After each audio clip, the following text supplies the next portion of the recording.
ada kisah seorang pemuda yang ingin dapat ridho Allah, wasilah ridho emak sama bapaknya. Tapi emak bapaknya udah nggak ada, udah meninggal. Nih kayak yang sekarang kita haulin. Dulu waktu emak bapak masih hidup, nih bocah paling durhaka sama orang tua. Sampai emaknya meninggal nggak keburu minta maaf. Iya, bader banget itu. Tapi bukan orang cakung, bukan. Rupanya Allah ngasih hidayah taufiknya setelah kedua orang tuanya wafat. Makanya saya dapat penjelasan dari guru. Jadi orang tua punya anak, sebader apapun jangan pernah nyumpahin anak. Jangan pernah nyumpahin anak. Karena bisa jadi doa itu diijabah Allah justru ketika kedua orang tuanya sudah wafat. Kisah ini persis ditulis oleh Syekh Abu Laith As-Samarqandi dalam kitab apa namanya? Tanbihul Ghafilin. Dia nanya, Tuan Syekh, ini saya emak sama bapak udah enggak. Dulu waktu hidup saya bader banget. Enggak keburu minta maaf, takut kualat. Pengen kayak teman-teman saya yang lain pada dapat ridho Allah karena bakti sama orang tuanya. Apa kata Syekh Abu Laith? Nah, wa'alaika salah satu asya. Ente bisa dapat ridho orang tua ente asal ente bisa ngamalin 3 hal. Apa yang pertama? Antakuna waladan sholihan. Fa innahu laisa syai'un ahabba ilaihima min sholahi nafsika. Ente mulai sekarang kudu berubah jadi orang baik. Tadinya ente nggak pernah sholat, ente kudu sholat. Tadi ente nggak pernah puasa Ramadan, sekarang ente kudu puasa Ramadan. Tadinya ente tukang palak, preman, jago berantem, sekarang ente kudu jadi orang yang nolongin orang yang susah. Singkat cerita kudu berubah jadi orang soleh. Siap? Siap. Saking pengen dapat ridho Allah. Lah itulah saya katakan orang tua tetap mendoakan anak karena bisa jadi diijabahnya doa itu setelah keduanya meninggal. Kemudian yang kedua suruh ngapain? Wa antasila qarabatahum wa asdiqahum. Nah ini Bang Zainuddin sama keluarga besarnya, ada Bang Hanafi, ada Bang Ali Sodri, semua ngumpulin kita nih di sini nih. Ya. Ini dalam rangka untuk nyambungin silaturahim. Dulu waktu emak sama bapak paling tua, orang pada lebaran ke rumah kita. Sekarang emak bapak udah enggak, ada adiknya. Lah kita deh giliran kita kumpulin yang paling tua udah dengerin. Sekarang emak udah agak, bapak udah agak. Wayahnya sekarang kita yang datang ke rumah encang. Kita kumpul bareng, duduk digerakin sama yang tua. Ini cara kita dapat ridho Allah. Dengan wasilah kita baik sama keluarga dari orang tua. Kadang-kadang kan putus kematian obor. Emak udah enggak, bapak udah enggak, masing-masing aja. Kadang ketemu di jalan enggak pada negor, padahal encangnya sendiri enggak ditegur begitu. Nah ternyata bakti sama saudara orang tua itu sama baiknya dengan bakti sama orang tua. Ini kalau dibuka hadisnya banyak banget riwayat gini nih.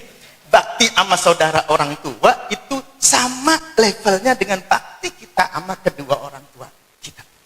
Ini hikmah haul kita setelah ini ya kudu pakai nih semua, terutama saya nih ngomong. Saya lebih berat lagi. Nah ini, karena sama saya juga nasibnya kayak Bang Jadun yatim piatu. Sama emak udah enggak, bapak udah enggak. Nah itu. Kemudian suruh nyambungin teman-temannya. Nah ini teman-teman orang tua kita sambungin. Assalamualaikum Mang, bapak, siapa lu tong? Biasanya dia niat daripada apa tuh? Kalau muka kita, lu kayak wajah Bang Ahmad lu gitu. Saya anaknya. Saya datang ke sini minta maaf kalau dulu bapak waktu hidup bareng sama mamang kan bapak udah kecana sama baju tuh. Maafin ya, saya wakilin bapak. Ya Allah. Itu begitu kita baik sama teman bapak kita ya, sama kita bakti sama orang tua. Jadi nggak ada putusnya relasi antara anak dengan orang tua, nggak diputusin dengan barzakh. Justru di barzakh itu orang tua kita lebih tajam pandangannya. Waktu masih dicakung bisa ngeliat kita ketika dicakung doang. Begitu karang bapak, apa emak di alam barzakh. Kita di Surabaya kelihatan, kita di Mekah kelihatan, kita di Cakung kelihatan, kita di Sukatani kelihatan. Tajaman dia udah meninggal ketimbang lagi masih hidup. Maka disinilah kita penting untuk merenungkan makna dari haul itu. Nah yang terakhir, wa antastaghfirullah wa anta du'a lahum wa anta tasaddaqu anhum. Ini yang ada di hidangan kita. Ngaji belum berkat udah gembol-gembol sama Ustaz Akib tadi kata dia. Belum ngaji udah langsung gembol-gembol berkat. Alhamdulillah. Ini semua diniatin nih sama anak cucu almarhum sedekah. Yang dimakan jadi sedekah, yang diminum jadi sedekah. Ada pengajian juga lagi. Pahala majelis ilmu, coba mana ada gelombang pahala yang kalau kita amalin ngundang-ngundang sejagat raya ini. Amalan yang kalau kita amalin sealam jagat semesta ini ikut-ikut ngedoain kita cuma ngaji. Buka aja deh hadisnya. Sampai ikan julung-julung tuh dikali ngedoain kita. Kumaha. Kalau apa kita nggak bisa datang mah. Iya, maka di antara rahasia Kanzul Aras itu adalah ngaji. Ngaji. Kanzul Arasnya Allah di tempat ngaji. Nggak ada orang ngaji hidupnya belangsak. Kalau belangsak, ya kudu tanya lagi deh. Sama yang ngajarin. Nggak ada. Orang ngaji itu dijamin oleh Allah. Gimana dijamin? Orang kita datang aja tuh. Seluruh makhluk Allah. Al-ashjar wal-ahjar hatal hud fil bahri. Batu-batu, pohon-pohon. Nah, jumlahnya nggak kehitung. Mereka makhluk yang nggak ada dosanya. Istighfarin buat kita, makom istighfar kita cuman di mulut doang, hati nggak ngertek pisan. Tapi ketika makhluk yang model begitu istighfarin kita, masya Allah, diampuni dosa-dosa kita. Kalau udah diampuni dosa kita, berarti doa kita diijabah oleh Allah Subhanahu Wa Taala.